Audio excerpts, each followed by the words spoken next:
Howdy. Welcome to my Runcast. It's been a little while. I was in Italy for 2 weeks with my mom. It's the first time I've left Thailand in 12 years, which was intense.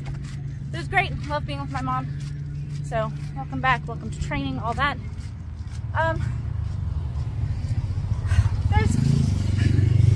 When my mom and I were in Naples for like the last day before we were flying back to our respective countries, we're like, oh, what do we want to do? We want to go see a museum. So I was like looking, there are a lot of museums in Naples, and I was looking at a couple of different ones, and I was like, I really want to see statues. Like, I'm not super crazy about paintings. I don't dislike paintings, but when choosing what to go look at, I was like really into going and looking at statues. So I chose one that actually was sold out when we got to it, which to me is crazy. I've never seen a sold out museum before. I guess I still haven't. I've seen that it was sold out, but I haven't seen the museum. So we went to the second one, which was really actually incredible.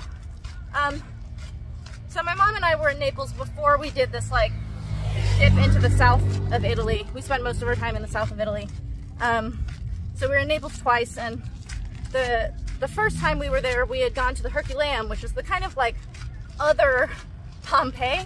It also got totally buried by Mount Vesuvius erupting, and it was discovered kind of accidentally by this farmer whose land was over it, and he was digging for his crops or doing something totally normally farmer stuff, and he discovered like the edge of this building, and so he started digging and then called the correct people. And this was very long ago. This was like at a time when excavation was not super great. So they didn't really find most of it until I think like the 30s. But it's incredible, and my mom and I went to see it, but we went without a guide. So I actually didn't know what I was looking at most of the time, and I was so confused because they were talking about how old the structures were. And it made no sense to me because I'm looking at paintings on the walls that don't match that time period, and I'm like, did people like come and vandalize these ruins? Like, I didn't understand the context.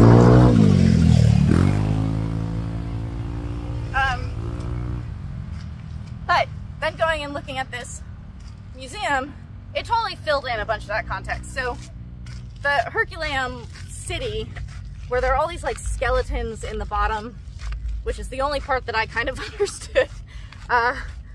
It was totally like a incredible modern city, lots of Roman, lots of Greek influence, tons of marble statues, bronze, like things were taken out of it. When we went up into the top of the museum, it was showing like blown glass that they had found in the houses. And I'm like, I can't believe human beings have been able to blow glass in colors for as long as old as these things were. Like, it's totally incredible. That's just an aside. But so the statues, because they are Roman and Greek influence, they're familiar, right? So they're going to be like Eros and Athena, Diana, like all of these really kind of beautiful statues. And I got really moved by the marble because there are different kinds of marble. Like, it's literally different types of rock, and some of it is much more beautiful than other types of it. Some of it is kind of hocky and porous, and then others are just like solid, incredible, polished white. And what was really beautiful to me was that you could see the inferior material of some of this marble, but the technique used on it was not inferior in any way. It's just the result you got out of it because of that material was different. But on like this really high-end beautiful marble, I don't know how they do this. It's just so unbelievably beautiful. Haunting even to me is the way that on marble they can create layers where like the cloth that's draping over the figure, it has folds in it. It has like pleats that look like they're actually weighted and kind of like rippling, and then you can actually see the body underneath this kind of gossamer effect of the marble, and it's all marble. So they have this softness of like a knee that's just under the surface of the cloth that they've created out of the marble. And it just blows my mind. I'm like, how the hell, not only how do they do it in a sense of like literally what is the technique that allows that to happen, but how do they do that in this kind of awestruck, miraculous sense? And it kind of like, they move it a little bit by time. So we see all of this beautiful marble, we see different kinds of marble, and then it starts to transition into bronze. And bronze is significantly cheaper. You don't have to find marble. You just, you know, make a mold, and then you can actually make like 10 of them. You can sell them. So this is really great for, you know, if you're a sculptor and you make something that people really like a bust of, I don't know, who you would want a bust of Beethoven or something. And then you can like make a mold of it, and you can sell like 10 of them, 20 of them to go in libraries all around the world, and that's much cheaper and much easier and much more efficient than having to sculpt out of marble 10 separate busts of Beethoven. But there was something completely lost. Like, I felt very not inspired by the bronze. It still has like the ripple of the cloth, but there's no depth to it. There's no like, oh my God, there's a body underneath this thin veil. It's just kind of heavy. Like the whole thing is just kind of junk. And this is a little bit funny on a personal level for me, because I have this tattoo on my calf that I got in Germany. I was living in Berlin, and at the Rathaus Spandau, I lived in Spandau, there's this really beautiful statue of a naked boy riding a donkey, and that I have that tattooed on my leg with like a storm behind it, which came out of this book by Nick Cave called And the Ass of the Angel. So basically I brought a page of that book to the tattoo artist and a picture of this statue, and was like, from the description of that storm, freehand that storm and do this statue. I don't know if the tattoo artist was like, if this was like a lost in translation, if he wasn't super experienced so he didn't think about how to actually make the tattoo work or whatever the thing is, but this statue is a bronze statue and it's black, and so he just tattooed it black, like really, really dark, which I get, that's what I brought him as a photo. You know, like, he's technically not wrong, but when you don't give tattoos empty skin, when you don't give it space to breathe, they don't survive. Like, they just become a big muddy mess, and that's what I have on my calf now, is just this big muddy mess with a really truly beautiful storm from Nick Cave's description in the background. But it's that thing where, like, if that statue were marble, the like interaction of his muscles on the side of the donkey, and the kind of like softness of the way he's slumping, like all these things would come out in marble that don't come out in bronze, which isn't necessarily that bronze is black. I think in black marble, if you were able to do that, I think it would still, it's like the material is different, and so it just kind of has this different heaviness to it. And this transition from the marble to the bronze, to me, made me cry a little bit because it made me think about Muay Thai. It made me think about how there will always be changes to any given art. Like, there is not, you know, unlimited marble access in the world. It's very expensive, all these different things. Like, it makes sense to move to bronze, but it is significantly less moving to me. So there are changes in Muay Thai that like make sense. It's cheaper, it's more producible, you can kind of like stamp them out. But one, it does not move me. And two, you will lose the art of how to do that with marble, because that's not how you make bronze molds. So literally the technique itself, because of what you're producing, will necessarily change and get lost. And I don't think that people carve out of marble, really. At least it's lost enough in the sense that, like, I don't know any modern sculptors that I would look at who make marble that I'm like, oh yeah, the modern Rodin is this. Like, I have no idea. it's not something we really do anymore. And so it makes me really sad, the idea that there are techniques in Muay Thai that, because of the difference in material and the difference in consuming what you're doing with it, those techniques will be lost. And they are not a one-for-one trade-off. You are turning it into a completely different thing.อะไรนะเป็นนักมวยที่นู่นแล้วก็ที่นี่ที่นู่น Sorry, that guy was just asking me directions.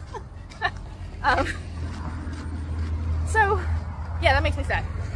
There was a secondary thing that happened, which is that when you walk into this one room, and I'll see if I can put this photo actually in this, they had discovered this torso and head of Jupiter. So Jupiter is enormous. Like, Jupiter is huge. So he's got to be bigger than all your other statues, which already are big. They're like life-size and bigger. And then Jupiter is just enormous. And when you walk in and you see him and he's made of marble, it's just like, it's breathtaking, honestly, just because of his size. It's beautiful also, but just this mass is like truly reckoning, I guess. And he's just the head and the torso, and he has no arms.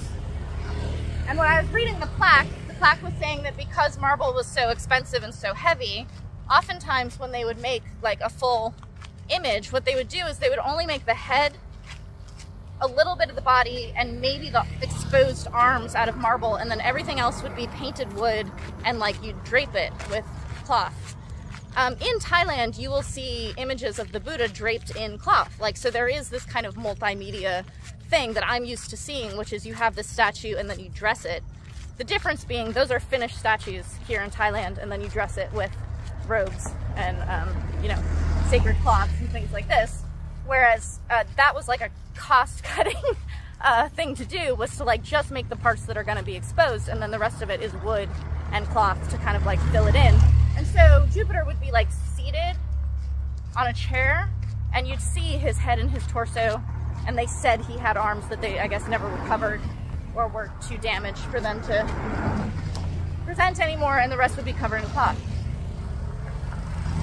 And I was thinking to myself, you only need that much of Jupiter to have this kind of effect of like his enormity, his just colossal size and beautiful. This like marble is just incredible, and even though it's not his full body, you don't need it. You only need this much of it to still get that effect.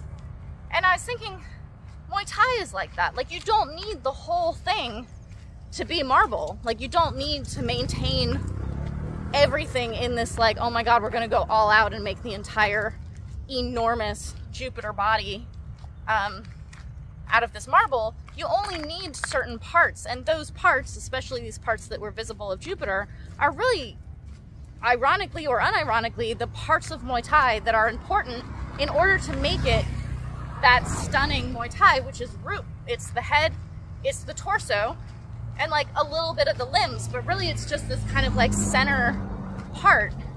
And Ruup is totally disappearing from Muay Thai in terms of like how it's judged and scored, which is really sad because that's a really beautiful part of it. So they're like taking away the expression part of that Jupiter, and they're like, we'll just make the whole thing out of wood and cardboard and cloth or whatever the thing is. Hi, my babies. I don't have any food today. I've been feeding these dogs treats on my way home the past couple of days, and I don't have any treats today. You still love me? You want love? You want some love?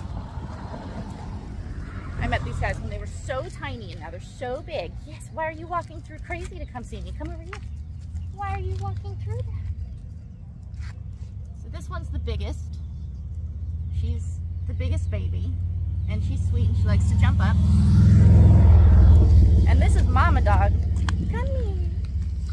She's a little shy, but she'll come. That's Mama Dog. Everyone's been spayed, which is nice. But this baby girl loves to like munch on the mouths of her mom and her sister. So They're a little nervous around her. She's a little bit, she just puts her entire mouth over their muzzle. It's kind of amazing. So yeah, and this idea of like how to preserve or save or even design beautiful Muay, to me, is like you only need that head and that torso, and then you have this Ruup, like you have this beautiful thing. And so I was really moved by that, and I was like chatting with Kevin as I was moving through this museum, because I had so many ideas, but I couldn't like stop and do a vlog moving through this museum. That's very rude. But I think it was inspiring to me, this idea that like you don't have to save the whole thing. Like you just have to save the right parts, both in presentation, but also in maintaining and retaining and preserving that skill to be able to even continue making marble, you know? And the materials are changing. Like I'm bronze, I'm totally not marble. Or if I'm, you know, a version of marble, I'm one of the like pocky kind of porous ones. I'm not the polished, beautiful marble that, you know, like when I watch Karahat and it makes me want to cry, or like Giselnoy is just so like that fucking torso, like he's just so heavy and powerful, not heavy in his feet, but like kind of just has this energy. So like the material will change, like, you know, the golden age of basketball is arguably gone kind of thing. And that's fine, basketball's still going, it's still a sport, it changes and has different superstars and stuff like that. And you could argue it was better at other times, but you don't want to lose the skills that made the greatest, even if you don't have the same people kind of thing. So not wanting to lose the skills and the techniques and the tools and all that stuff as your material changes, I think is what I was thinking about with that. And then just now, as I was running home, I was listening to a podcast, Dax Shepard's Armchair Expert, and he's interviewing Malcolm Gladwell. And I really like Malcolm Gladwell. I've read most of his books, although he's not always super correct in the stuff that he prints. But this one actually is this newest book of his is a response to Tipping Point, which was his first book, and that's one that's been kind of disproven in many, many different factors. And so he's kind of, it's like a retraction or like reprisal of like fixing a lot of the things that he said and believed and printed in that book. And he's like, I was 35 years old when I wrote that book, and that was, you know, 25 years ago. And so now he's kind of like looking at other elements. And he says a lot of his books end up being kind of answers to each other in these kind of like conversational, argumentative debate, like one side and then the other. Anyway, this one is in response to the Tipping Point, and he talks about, in the podcast, I haven't read the book, in the podcast he's talking about a research that was done into how many people it takes to affect a group, to like change the energy or attitude of a group. This is really interesting because it's that like one rotten egg spoils the whole batch kind of thing, is that I've noticed very much in all my years being in Thailand in gyms, there is a transitional point when like a certain type of person is coming in and suddenly the gym just really becomes all that. Like people who were not like that at all will just kind of transition in a very strong way to match an energy that they really were not anything like previously. And it's weird. It's like, why do you start talking like your friends when you go home during a school break? Why do you, you know, start talking with an accent when you go on vacation? Like any of these things, but I see it in gyms. So for me, there's this thing where I'm like, there are too many people here who are kind of cutting corners and being lazy, and that's going to make the entire gym that way. Whereas if you have a certain number of people who are very energized, who are very like diligent and doing their work, that energy will be picked up by the gym, and that becomes the major energy of the gym. So I was immediately very interested in this study that he was talking about in this podcast, and it turns out it's really not a lot of people at all. It's a number of different experiments. One of them was about being the token. So like you're the first one, and I know this I've seen this many, many times over, especially in like sports history. You look at someone like Jackie Robinson, who was the first, and you're like, it sucks to be the first. Like, we honor him now, and we're like, he's incredible now, but he was not treated well. It was really, really, really hard for him to be the first. And then when the like second and third and like others were behind him, they were able to act in a very different way than what he was allowed to do by the parameters of being the first. And he might have been a little bit, you know, unappreciated by those people. He might have been a little bit vindictive of them being able to act the way that they acted because they weren't the first through the door. This happens with women all the time. Being the first woman into a gym, being the first woman to do something. It's not fun actually being the first, and if you're like, you can celebrate being the first, that's great, but if your experience is I was the first and it was amazing, you probably weren't the first. You might just be the first in a while kind of thing, because being the first actually really sucks. So they gave this example of women being hired, and they're like, when you're the first one and you're the token, it's terrible. Like, everyone ignores you. It's like you don't exist, all this stuff. When there's two of you, then maybe you have a friend, or in my experience in a gym, you then just have another person that they're going to compare you to. And it's not even necessarily like great having an ally, although it is wonderful every time a woman comes into the gym. I'm like, there's another woman in the gym. But they were talking about hires, and so when you have two women working in a company now, they're like, now you have a friend, but still nobody listens to you, you're still not taken seriously. But once you have three, now you have like a block. Like, now you're kind of taken more seriously, and so the tipping point of how many people it takes in a work environment in order to change the environment or change the attitude or change the view was 3. And then they gave another experiment that this doesn't track entirely, so I'm gonna kind of like gloss over it.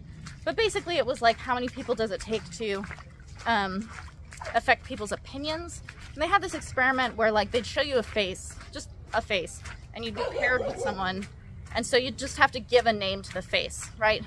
So white dude's face comes up, and one guy's like, that guy's name is Steve, and the other guy's like, that guy's name is Ben. If there's like a group of people doing this, and one person keeps saying the word Steve, the name Steve, eventually that gets into the consciousness, and it only takes 15 rounds of this game before everyone starts saying Steve. Their description was pretty much that in the podcast, so I don't know what the like setup was of like, apparently they're looking on a computer and you're paired up to people, whatever. I don't know how many people are in the room at a time. Again, this is not a like perfect example for what I'm talking about. It's just another thing that was in the podcast. My point, why I'm bringing up the very idea of how many people does it take in order to affect a group. You guys can see I'm like walking through water, and I just almost ate it super hard. That would have been so funny if I didn't break my camera. My feet are wet. This guy's gonna drive fast. So the reason I'm bringing this up is that, one, it's my experience in gyms of that like not a lot of people are required in order to drastically change the energy of a gym. And this really sucks in some part, because I used to get a lot of people contacting me being like, I want to be at a gym where they're going to instruct me in English and be very verbal, but I want to be the only Westerner. I'm like, yeah, that's not a thing. Like, gyms that are open to Westerners are open to Westerners, and so you're not going to be the only one there. And now things have changed a lot in that most gyms, even gyms that are like pretty Thai, have a lot of Westerners at them. And if it only takes 3 people to affect the energy of a space, this is a huge deal in that like the Western experience or the Western attitudes or the Western whatevers have this huge impact on gyms and how they behave and act and think and conduct themselves and all these things. And part of that is going to be gyms trying to cater to Westerners because that's business.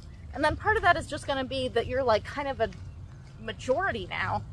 And I don't know, I'm not saying that like Westerners are terrible or anything like that, But if you're coming all the way across the world in order to learn Muay Thai in Thailand, and you're gonna get like a super Western experience because there are so many Westerners in the gym, as opposed to the Thai experience that would be happening if there were just fewer. I don't know how other people feel about that. I've seen the gyms that I'm actually at change while I'm at them. And I'm a Westerner. Like, I'm part of that problem. And people coming to see me or coming there because of me or any of these things, that's also my fault. That's also me being part of the problem. So I'm not excluding myself from this. I have an impact even as one person. And then I have an impact because people who follow me come to see me. And so those people are going to be affecting the gym. And this could be positive. Like if you had 3 of me at a gym working very hard, that would be a very hard-working gym and that would be amazing. But if you have 3 of me when I'm in a shit mood and I don't want to talk to anybody and I just want to kind of like be sour and do my work, that's going to affect the gym too. There's only 1 of me, so I don't know fully how I've affected any given space that I'm in, although I've been very proud of affecting the lives of some of the men that I've started working with more regularly. Like Yod Kampan has a very different life now than he did when I first met him, and that's because of me.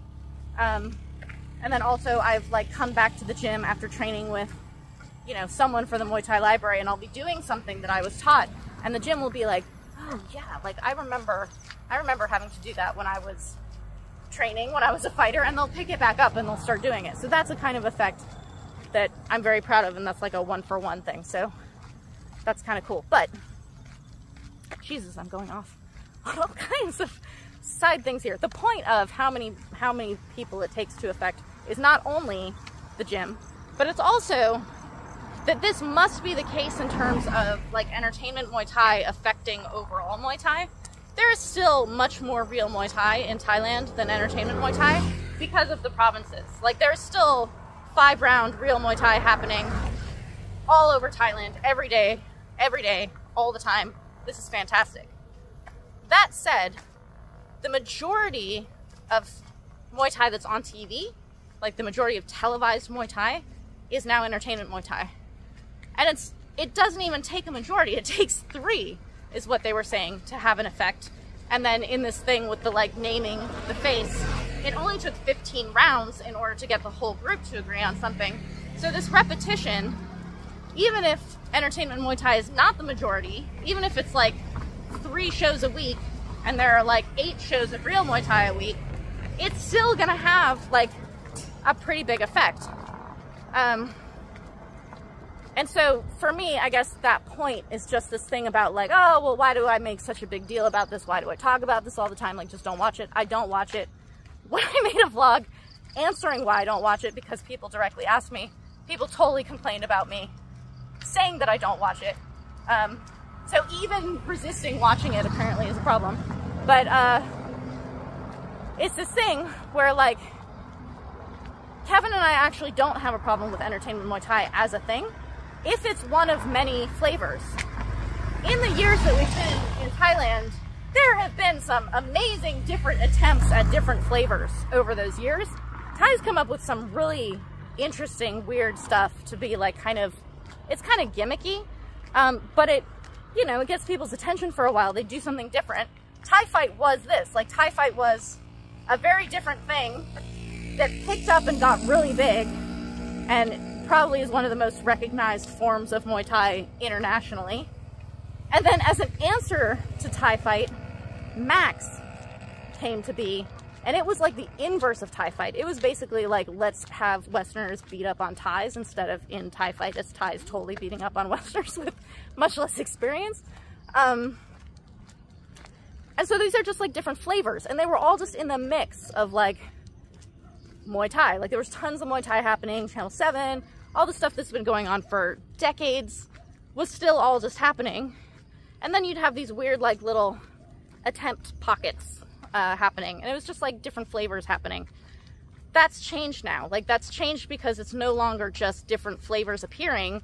It's actually starting to get a kind of like that flavor is taking over the overall flavor of the dish, and it's no longer like, oh wow, this is hitting so many different areas of my taste buds. Now it's like, all I can taste is salt or something like that.